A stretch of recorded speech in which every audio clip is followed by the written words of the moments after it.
There's obviously a lot of information we have to protect in healthcare. What is a private AI model? Talk to me about the VMware announcement. Let's talk about that Oh specifically. yeah. So again, I don't want to wave our flag too much here, but let's go back to the friend of yours. It was like, hey, we have a bunch of these images and we want to train the model on it. First question is, well, have you looked at the price of GPU? When you were saying that margins have shrunk, let's be honest, it shouldn't be that big of a surprise. Healthcare doesn't exist in a vacuum. And so if the cost of money is high to buy a house, the cost of everything right now with inflation is going to be up. The cost of nurses has increased, right?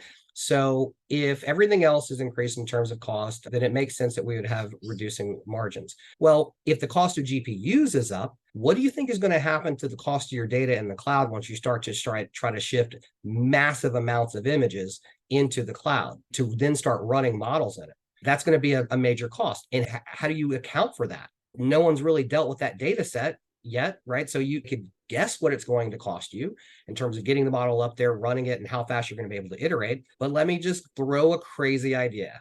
Instead of having it in the public cloud, maybe you put it in the private cloud. Maybe you don't want to give your data to a hyperscaler, not because they would ever do anything wrong with it, wink, right? But because you feel better from a security standpoint of having that. So the idea of having private AI is that you could do this and run these models in a cloud of your choosing. It sticks with the old VMware model of any device, any workload, anywhere, except for the fact that now that we look at large language models and we really start to think about how they run, let's optimize it. I'm in favor of private cloud, but I'm also in favor really of you running it on prem because of those margins we just talked about, right? Let's use what you have on site to be able to run as many of the models on premise as possible using newer technologies that allow you to like fractionalize GPUs, et cetera. I'm saying you're spending a lot of money without really knowing what the return on the investment is.